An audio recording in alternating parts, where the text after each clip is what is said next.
I'm going to be with you every at-sea day. We've got 9 of these talks. So by the time we finish up, you're going to be sick of seeing me. I want to give a little bit of background to my experience and how I come to be standing here talking to you. And then we'll get into today's lecture. I taught at California State University for 41 years. I have a PhD from UCLA in geography, but I'm also a registered professional archaeologist. My PhD dissertation was actually on an archaeology topic in northern coastal Peru. My specialty is ancient agriculture in northern coastal Peru. I'm going to be doing a variety of lectures. This one is a very, very simple lecture, more or less to give you some background to me. And then we'll get into some more scholarly lectures as we go along. I retired 4.5 years ago. I've been doing tours to Peru since 1982, and in the 4.5 years since I've been retired, I've done about 12 tours to Peru. I did 6 for Smithsonian, 3 for the Archaeological Institute of America, a couple for universities, a couple for private groups. And beginning about 2.5 years ago, I started lecturing on cruise ships. I've done celebrity around Cape Horn, Buenos Aires to Valparaiso, and vice versa, and so forth. Last month, I was on a Norwegian ship, San Diego to Valparaiso. So the same route that we're on this voyage, I was on last month, although most of the stops that ship made were different than the stops we're making. Only the one in Punta Arenas, Lima, and La Serena are the same as what I did last month. One of the comments that I think I want to make to start, and I blame Toby and Matthias for this, scheduling me right away. When I've been on the previous cruise ships, I've had the first 3 or even 4 days without having to give a lecture. And that was great. I was anonymous. Nobody knew that I was going to be the lecturer or anything. Now here, first day, I'm no longer anonymous. And what that means is that people will come up and stop and ask me questions and so forth as I'm around the ship. And I'll tell you right away, that's perfectly fine. That's what I'm here for. I love it. But in contrast to the tours that I've done, and I've done, 40-some tours to Peru, when you do a tour, when you get up in the morning and walk to breakfast to the time you go to bed at night, the people on the tour expect you to be able to answer questions all the time. On the ship, if I want to get away, I go back to my cabin and I can take a nap or I can sit and read and so forth, so I'm not on all the time. And to me, that's great. Plus, we've got great food. If you see me around the ship, no problems asking questions. I may not be able to answer them, but I certainly will try, and I don't mind being bothered. The topic of today's lecture is a very simple one. And this is probably the simplest of all the lectures that I'll be giving. It's my 3 favorite Inca sites, but not necessarily my favorite Inca sites, because I certainly like Machu Picchu an awful lot, and hopefully some of you will be going to Machu Picchu on a quick trip when we get to Lima. But these are the 3 favorite sites that you've never heard of. So they're ones that you probably have not ever heard of, don't know anything about, but I think they're interesting. Let me start out with some brief comments about the Incas, just as background. They're the latest, the last of a series of cultures that spread across the Andes. There are at least 3 of them beginning as much as 2000 BC, all the way up to the time of the Spanish conquest. They're certainly the greatest. They were the one that extended over the largest area. They started in the area around the modern city of Cusco, somewhere around 1100 AD. They followed upon another previous major culture that spread across the Andes. They began conquering their neighbors somewhere around 1300 AD, and their biggest expansion took place during the reign of a king known as Pachacutic. Pachacutic is essentially the Alexander the Great of the Andes. He's the one that spread this culture the farthest, all the way from the modern Colombia-Ecuador border down to south-central Chile, actually even farther south than where we'll end up in the Valparaiso-Santiago area, down to the Rio Biobío River near the city of Concepcion. And they were conquered by Francisco Pizarro in 1532, November of 1532. One of my lectures after we leave Baja California is going to be on the conquest of Peru and the background of Francisco Pizarro and so forth. There are a couple of things that I want to point out about the Incas, and I'll have at least one more lecture on the Incas. One of my lectures will be on Machu Picchu. One is that they loved to carve stone. Bedrock could be carved, blocks of stone could be carved. They did absolutely fantastic carved stonework. You'll see some of that today. You'll see more when we do the Machu Picchu lecture. They loved to modify nature, things like terracing, changing the courses of rivers, irrigation, things like that changed the look of the physical landscape. They loved water. They loved flowing water, moving water. You'll see that in two of the sites that I'll show you today, and I take that back, in all three of the sites that I'll show you today. And for those of you going to Machu Picchu, and in the slides I'll show you for Machu Picchu, at Machu Picchu there are 14 fountains in succession where the water went from one fountain to the next, to the next, to the next, and so forth. They loved flowing water. They loved caves as access to the underworld. None of the three sites that I'll show you today have caves. When we get to the Machu Picchu lecture, I'll point out the significance of caves there. So with that as a little bit of a background on the Incas, we're going to go to south central Peru, specifically to the area around the city of Cusco. Again, for those of you who are going to go to Machu Picchu on that quick trip, that will be the place where you'll be staying and will be your jumping off spot for going to Machu Picchu. And the first site I'm going to show you is a site called Tipon. Tipon is just a few miles outside of Cusco. It's like 13 miles from Cusco in a straight line. Unfortunately, you can't get there in a straight line, and it takes you about an hour and a half to get to the site because you go south, and then you go off a side road, and then you go up a zigzag hill because it ranges from about 12,000 to 13,000 feet in elevation. For those of you who are going on that Machu Picchu trip, Cusco itself is at about 11,000 feet. So this place is actually above of Cusco quite a bit. And what it consists of is a series of terraces where the Incas modified the landscape by putting in artificial terraces along the sides of a very narrow, very steep valley. It was built by the father of the famous Pachacútec somewhere around 1400 AD and was being built and was being used up through the time of the Spanish conquest. It was literally a royal estate. It was a place where Viracocha and the family of Pachacútec could do various rituals. The main part of the site that we'll be looking at is a series of terraces. There are some buildings, some ceremonial buildings associated with those terraces. There's also a sunken circular court on a ridge up above the site. I'll show you a little bit of that right at the end of Tipon. So if you're going to Cusco, if you're going on the Princess trip, or if you're going on your own, and you leave Cusco by plane, which is the way most people go in and out, and you're on the left side of the plane, looking out the window, roughly 3 or 4 minutes after takeoff, this is the view you get. This is a shot I took out the window of a plane, and this is Tipon here, the terraces going up this very narrow valley above the area of Cusco. It's a series of artificial terraces. And we'll look at these pictures fairly quickly. There are 13 levels. The water would come in from springs on the hillside in the background. Somewhere up in here are a series of springs.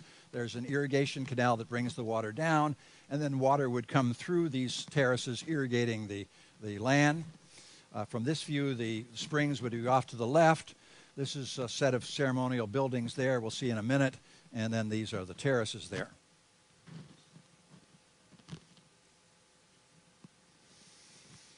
Again, these are the ceremonial terraces, ceremonial buildings.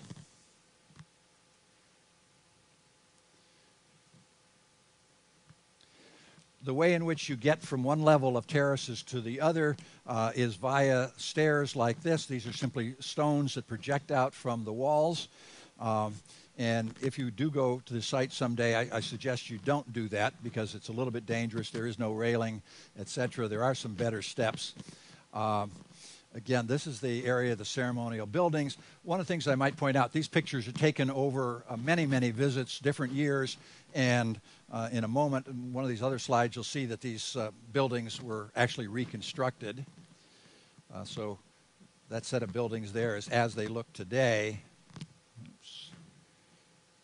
And that's these buildings. They're not the really good Cusco, the Inca imperial style stonework. It's not the very, very best. There's a couple spots at this site. There's a fountain we'll see in a minute and a bath we'll see in a minute that are much better stonework than what's in these couple buildings here. This is an older picture. Those are the same buildings prior to being reconstructed. And there's the buildings in the process of being reconstructed. One hopes that they did a good job. We don't know what the buildings actually look like. That's sort of a fanciful reconstruction. But that's, again, what they look like today. Right in here is a bath. That's the buildings. And again, this is not very good Inca stonework. It's nothing like some of the stuff you'll see in Cusco itself or at Machu Picchu at some of the better, fancier sites. The niche there in the background inside the building is typical. The Incas used trapezoidal doorways and trapezoidal niches. It's one of the defining characteristics of Inca architecture. And here is some very good Inca stonework. They always say you can't get a knife blade in between the rocks, and it's one of our examples of fountain or flowing water. This is probably what is referred to as an Inca bath. And there's the same spot looking down from up above, and you can see the stonework is just absolutely magnificent. This is another part of the water system. Water is moving along a terrace up at this level and then is dropping down into a pool and then would flow out onto the lower level terrace. And again, water would be dropping down into a pool and then moving along the terrace in terms of the agriculture. This is where the water would be dropping into. There is another fountain or bath or area at the site that is even better. It's actually the fanciest, the best fountain that the Incas had. The water comes in two irrigation canals here and there, and then flows down and then drops into a 4-channel fountain. This is the 4 channels of water dropping into a fountain. And from this angle, we can see the water dropping in, and there is the 4. Absolutely wonderful stonework, and there is nothing else in the Inca Empire that has that particular feature of 4 channels of water dropping into a fountain. Just wonderful.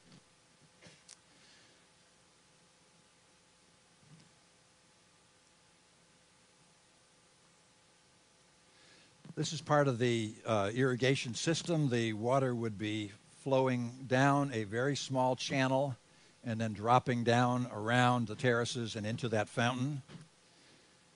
There's a view of it, and this is the irrigation channel there. Just a very small amount of water, but it would lead down into that spot where the fountains were. And up here on the hill above the main terraces is a small sunken circular courtyard.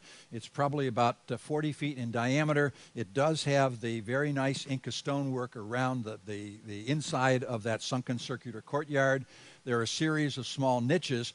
And what's most interesting to me at this spot is that it's still used by the local people. This would be one of the niches not excavated. There's another niche over here not excavated. And there is what would have been a little niche. And right here is an offering that the local people have made. Typically, they're making offerings of such things as coca leaves, tobacco, alcohol, things of that nature. Sometimes I've even seen hair, clippings of hair, or even fingernail clippings that have been left as offerings. There's a little closer view of that same one, a bowl with some stuff that had been burned in it, and who knows whether that was fingernail clippings or hair or coca leaves or tobacco or what. And there's another one, a little offering with alcohol. That's fairly typical. I've seen it in other spots at Inca sites. People still doing this out in the countryside today, making offerings to the Mother Earth goddess Pachamama. All right, that was site number one. The second one I want to talk about is a site called Rachi, which is located farther away from Cusco. It's about 60 miles to the south along the main highway that goes from the city of Cusco off towards Lake Titicaca. There's a nice paved road there today. In the past, it was part of the Inca highway system. It's located about the same elevation of Cusco. Cusco's at 11,000. This site's at about 11,500. It has the largest temple that the Incas ever built. It was dedicated to their main god, Viracocha, the creator god for the Incas. It's by far the largest temple that they ever did. One of the interesting things about this spot also is that the Spanish went here, saw it when it was functioning. They arrived in Cusco in 1533. Shortly thereafter, they sent expeditions out from Cusco in various directions to check things out, and we actually have the records of some of those expeditions, and they talked about this place as a functioning Inca temple. It's built at the base of a small little volcano, an extinct volcano, and the stonework here is not anywhere near as good as we see at many Inca sites because of the quality of the local stone. It's the temple that we're going to be looking at. The main building is, or was, roughly the size of a U.S. Football field, or slightly smaller than a European soccer football field, roughly 300 feet or 100 meters long by roughly 30-some meters wide. There's Cusco up at the top, and Rachi is there, about 60 miles outside of Cusco. If you're driving, it's about a 2-hour drive because, again, the road doesn't go in a straight line through the Andes. The building that we're interested in is over here on the right side of the screen. The church and buildings on the left side are the little modern town of Rachi. So what we're looking at is an archaeological building. This temple, Viracocha, is this building here, the left center part of the screen. It's an interesting building because the Incas did not have the construction techniques nor the building materials to enclose, to roof over a huge building. They simply did not have the wherewithal to do it in the way that we would do it today with beams and trusses and so forth. So the way in which they were able to enclose this very large space was to put a almost completely solid wall down the middle. So what you're seeing here in the slide is that solid wall, or almost solid wall, that would have run down through the center of the building. There are also a series of bases here parallel to it that would have been the supports or bases to a series of columns that also would have helped to hold up the roof. You may notice that the bottom of the wall, as well as the bases of the columns, are done in pretty good Inca stonework. But again, it's not the best Inca stonework because of the quality of the local stone.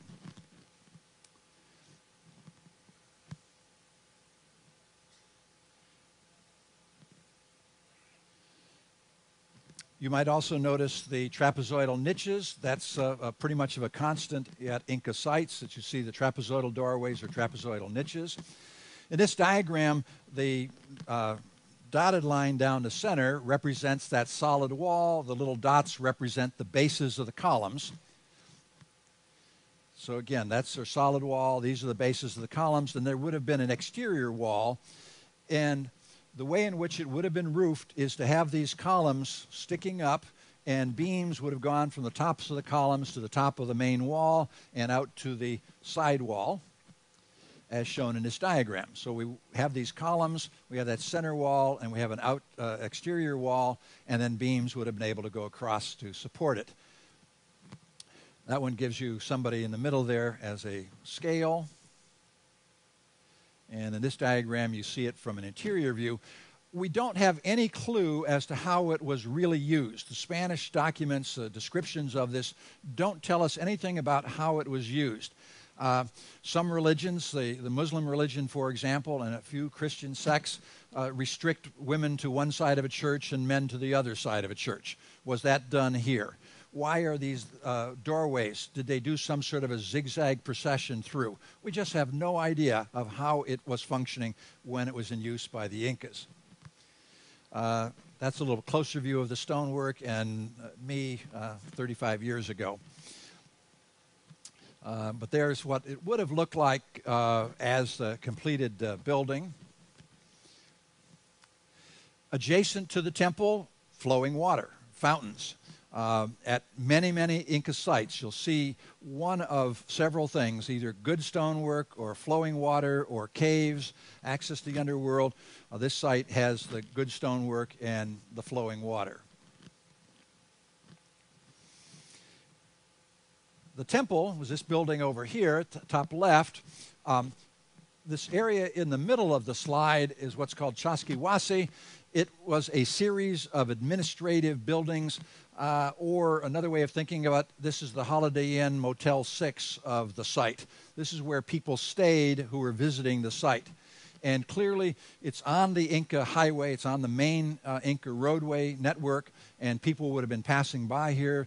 They would have needed a place to stay, and those buildings probably represent the area that overnight visitors or pilgrims to the site would have stayed in. It's a series of buildings, again with a central solid wall supporting the top of the roof, and then from there, beams would have come out into the lower wall to enclose the building. There are usually 3 or 4 of these buildings around a courtyard. And it's a very, very typical Inca layout of a settlement. Again, trapezoidal niches in the wall. We don't know what those were used for, but they're very common and they're typical of Inca sites. This is one that has not been reconstructed very much. My goddaughter, who is a guide in Peru, there for scale, and again, our little trapezoidal niches. The buildings here in the background are interesting. Those have been reconstructed. You'll see in a minute the unreconstructed ones. But there are more than 100 of these little circular buildings at the edge of the site. And this is a row of them that have been reconstructed. You again see little trapezoidal windows. And these are some that haven't been reconstructed. These are storehouses. Throughout the Inca Empire, storage of things that the Inca were collecting were very, very common. In the Inca Empire, the only way to collect taxes was product of labor and labor. They had lots of labor to do things, build buildings and stuff, but they also collected taxes in the form of labor, and that might have been foodstuffs, corn, potatoes, things of that nature, or there might have been product of labor like textiles, sandals, weapons, things that were kept in storage at various imperial sites. And this is clearly an imperial storehouse. There's just row after row of these little storehouses. Again, there you see the trapezoidal doorway. This one, pretty good shape. That's original. That hasn't been reconstructed. And this one, again, is original, pretty much fallen down. And that one there has been reconstructed. They have, I think, 1 or 2. There's 2 of these that have been reconstructed. Give you a sense of what they would have looked like with a conical roof. But also, if you're wandering around the site and there's a sudden rainstorm, they give you a place where you can run and hide from the rain. Those of you headed off to Machu Picchu, or anybody who's been to Machu Picchu already, you know there's, I think, 4 of those places at Machu Picchu. And when it does rain suddenly at Machu Picchu, those are really popular spots. Think of yourself and 300 or 400 of your friends trying to crowd into one of those when the rain starts coming. I've done that. One of the things that makes this site special for me is that on occasion, usually once a year, the local people have a celebration there. and it's a dance competition. Groups from various little villages will get together and compete for prizes. This is not touristy. It's not advertised. It's just I've just accidentally been there when one of these celebrations was taking place. If you look carefully in these pictures, the next set of pictures, you won't see any gringos. It's just all locals. And thousands of people coming in from miles around. The farthest dance group that we could find, talking with people, had come from beyond Cusco, so over 60 miles away, to come in and compete at this celebration. And lots and lots of people. There are a series of terraces at this site, and the terraces were used essentially as the grandstands for watching the dance competitions. And there's lots of food available. I always suggest that you don't eat out on the street if you want to avoid stomach problems. But if you want some guinea pig, there's certainly guinea pig here being roasted and lots of other stuff, local foods.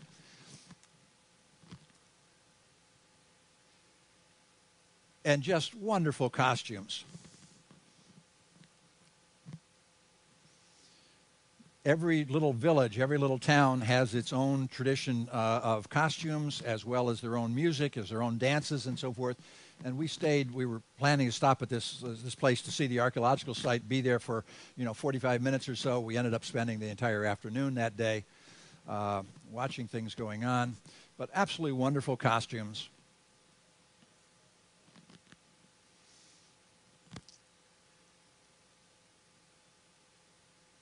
And the little girl hiding behind her mother.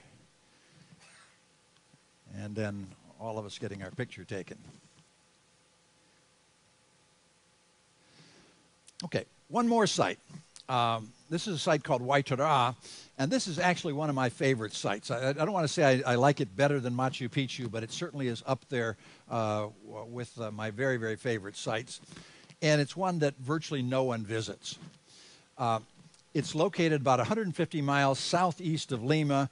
What you do from Lima is to take the main north-south highway, the Pan American Highway, south from Lima to the area around Pisco, and then you go up the Pisco Valley.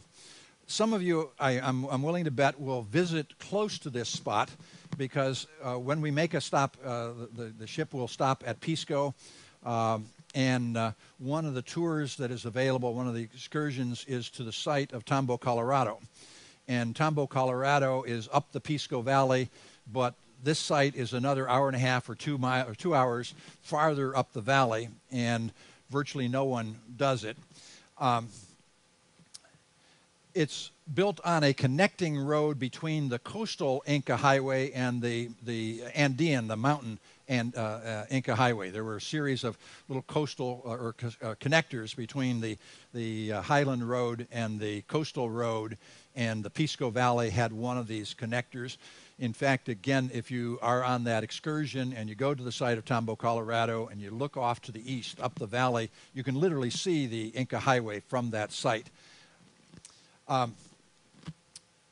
The archaeology that's been done here suggests that the place of Waitara has pre-Inca antecedents.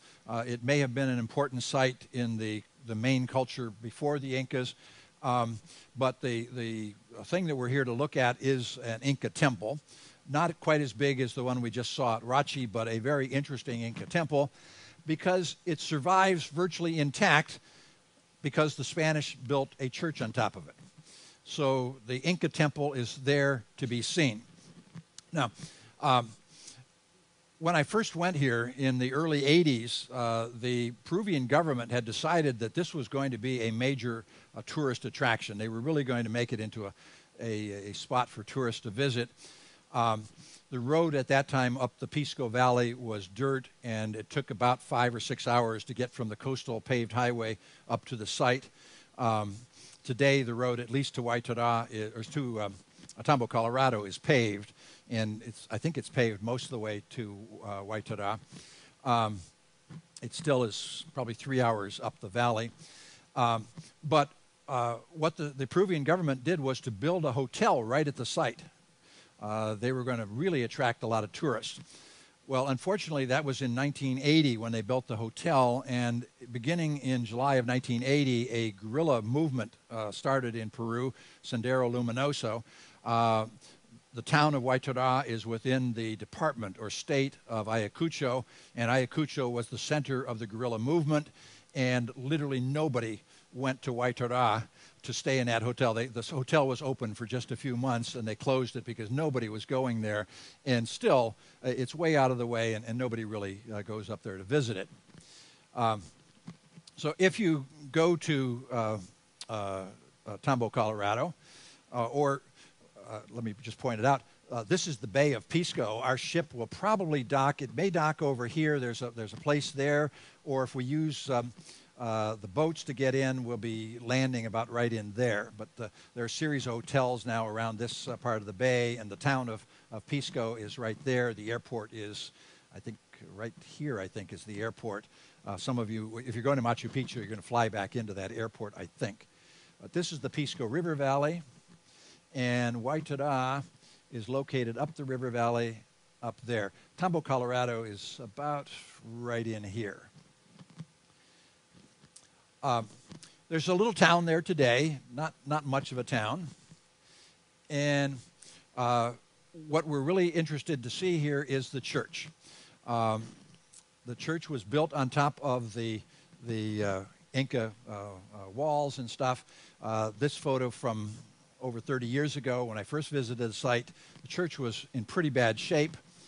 Today it's been restored, repaired, made nice, but they haven't damaged the archaeology, so that's good. From this view, this is an Inca wall with a few niches in it. A very nice courtyard with a set of niches in the exterior of the temple wall. And I mentioned Inca niches, trapezoidal, Inca doorways, trapezoidal. If you really have a fancy doorway or a fancy window, it's double inset. And notice that these are actually a double inset trapezoidal doorway. Beautifully done with niches inside. That is a very nice Inca wall. Beautifully carved stone. This wonderful wall.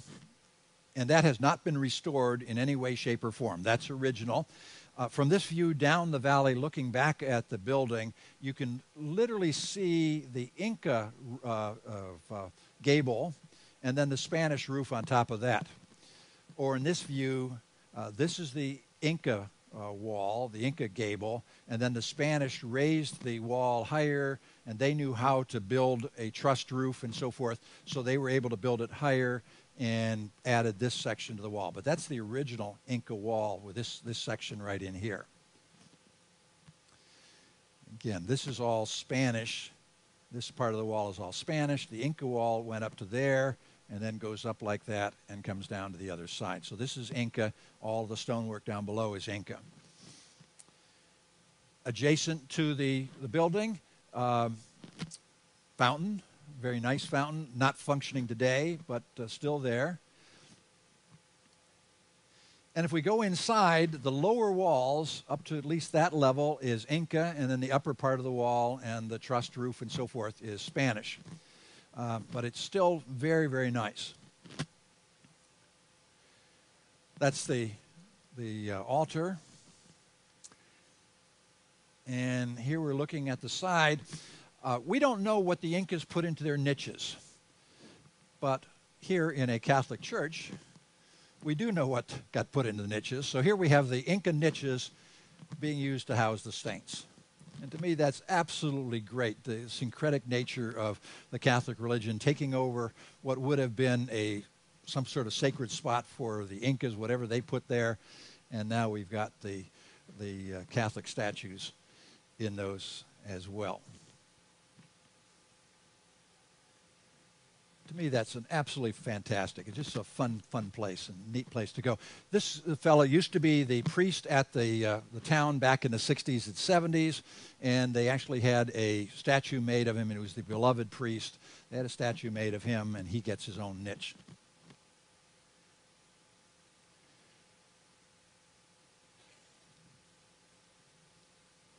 I think I said this was going to be the simplest, the lightest of all my talks.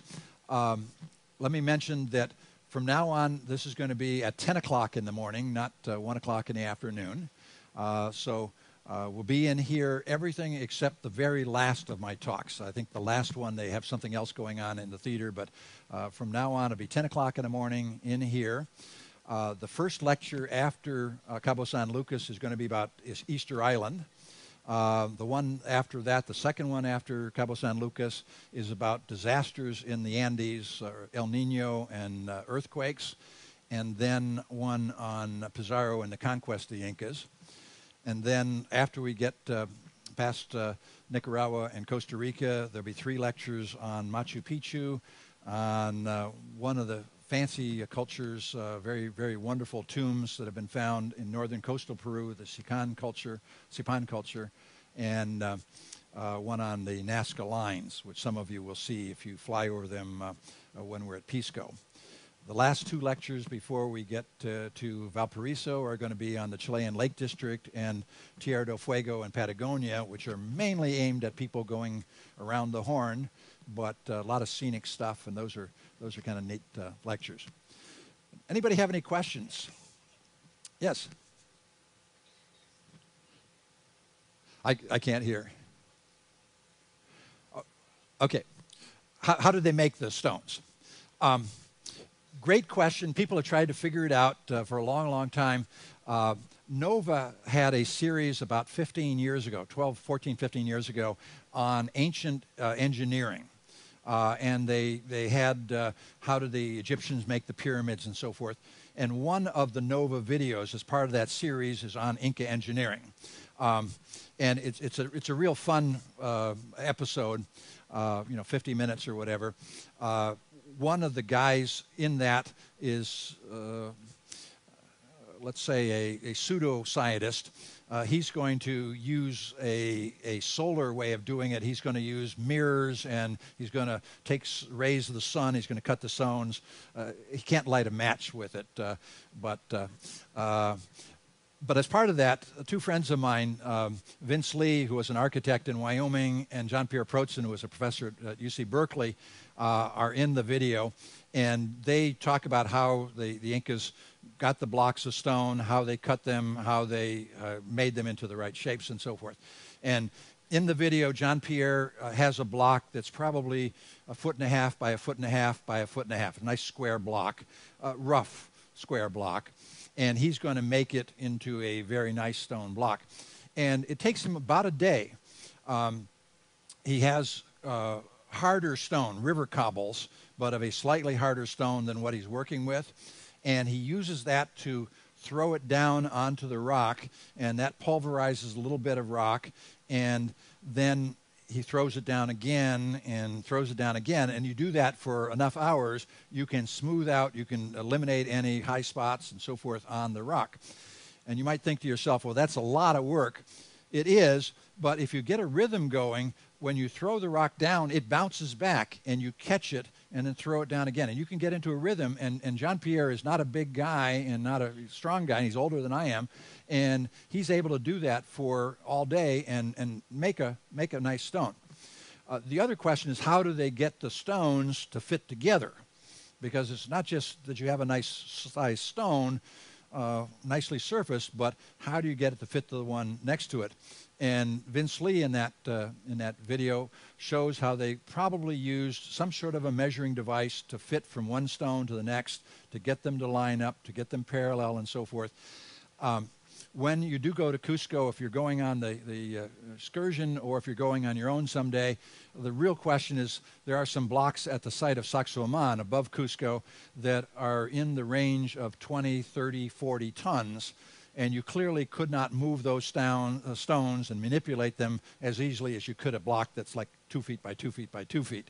So how do you do it with big stones is always a mystery. But the explanation is fairly good, and I always recommend just get the Nova video or look on it. YouTube, I think, has it on it, and you can see how they did it fairly well. Question down here. They're not cemented in any way, shape, or form. They're simply by fitting together like a jigsaw puzzle. It's the precision of the fit that holds them together. In Cusco, there was a very bad earthquake, I think in 1950 or very early in the 1950s. Spanish construction on top of Inca architecture fell down. The Inca architecture was not damaged. So they fit together through earthquakes. Some people have explained the trapezoidal doorways and niches as a defense against earthquakes, as that design of trapezoidal building or trapezoidal niches and doorways locks things together better. But there's no cement. There's in the real loose building what we call pirca architecture, like the ceremonial buildings at Tipon. Those are with a mud locked in together. But the main Inca build is the fancy, the imperial, the Cusco style. They're fit together simply by the precision of the construction, and no cement, no nothing holding them together. Any other questions? Why did the buildings collapse like at Tipon or Rachi? Just over the years, they were abandoned. The Spanish did a series of things to destroy some sites. If they knew a site was ceremonial religious in nature, beginning in about 1560 or so, and continuing on for a couple of generations, they had what were called the campaigns to extirpate idolatry, to eliminate idolatrous things. So, for example, one very fancy Inca building or object was a stone column that they somehow used in their religion. We don't know exactly how they used it, but it was an important part of their religion. Every place the Spanish saw one of those, they knocked it off so that it was gone. And we'll hear this in the lecture coming up on Machu Picchu. One of the reasons why Hiram Bingham thought Machu Picchu was the lost city of the Incas was because that stone was not damaged at Machu Picchu, and he knew, therefore, the Spanish had never been there. And that fit his explanation. We'll talk about that later on. I'll show you an example of it. But they did everything they could to destroy anything that was religious. They built on top of many of the Inca religious buildings. Again, those of you going to Cusco, right near downtown Cusco is the Temple of the Sun, the Coricancha, and there is a Spanish church built on top of that. So that was very common for them to simply take them over and turn them into their religious structures. Question? Now you're going to have to go all the way to the very last lecture on Tierra del Fuego. We know that people got to the New World something on the order of 12, 13, maybe 15, 16,000 years ago. They came from northeastern Asia via what we call the Bering Straits or Alaska. But I'm not going to give that whole lecture, but they came from Asia. The DNA, been in the last 10, 15 years, a lot of genetic stuff has shown that literally all of the native peoples of the New World, with a very minor exception in Florida, virtually all the peoples in the New World are genetically from Mongolia or southeastern Siberia. And it's DNA, it's tooth evidence, it's a variety of things, but they're clearly Asians that have gotten there, migrated from Asia, at least on the order of 12 to 15,000 years ago. Yeah. What crops? Yeah. There are some crops, some things that you are very familiar with. Potatoes come from the Andes. Some people say there's 500 varieties of potatoes grown in Peru today. Yellow potatoes, purple potatoes, white potatoes, baking potatoes, potatoes for freeze drying. The Incas invented, or the people before the Incas invented freeze drying. You can see that still today. There are some grain crops. The main grain crop at that elevation was quinoa, which has now become fairly popular in health food stores. It's the highest protein grain available. That grows at very high elevation. But then there's a whole series of crops that have not diffused out of the Andes. Little tubers that are tasty, but they don't grow except at elevations of 10, 11, 12, 13,000 feet, and so you just don't find them anywhere else. It's not a super rich diet that they originally had. The only protein that you get at those elevations are llamas and alpacas. Llamas were grown for transportation and for meat, alpacas for their wool. But the more common protein that people probably ate in their daily life were guinea pigs. Guinea pigs were domesticated in the Andes, and still you'll find them on the menus of some touristy restaurants. And if you go to all to, that tells me we're almost done. If you go on a local celebration, guinea pig is the thing that you'll find on the menu, or you'll be offered it as it's kind of a celebratory item on the dinner menu for some sort of fiesta or something. Yeah.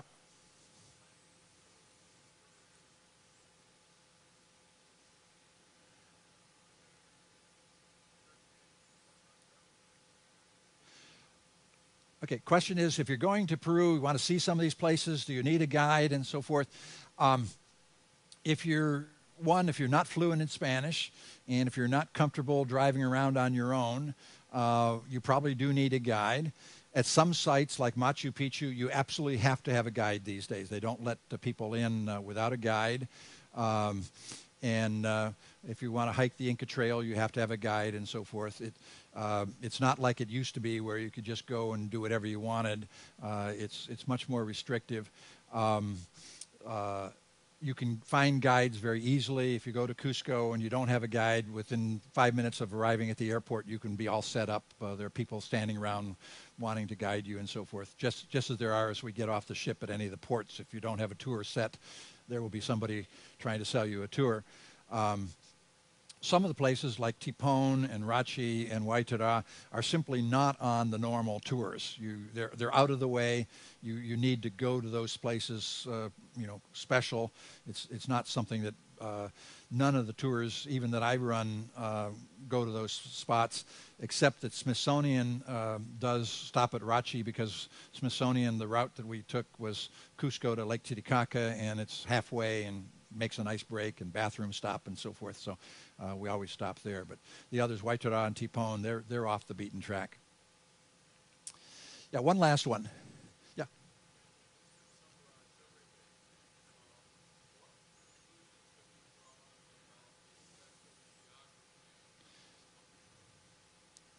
Okay, what's the effect of geography? And geography, I think you're saying physical geography, hopefully.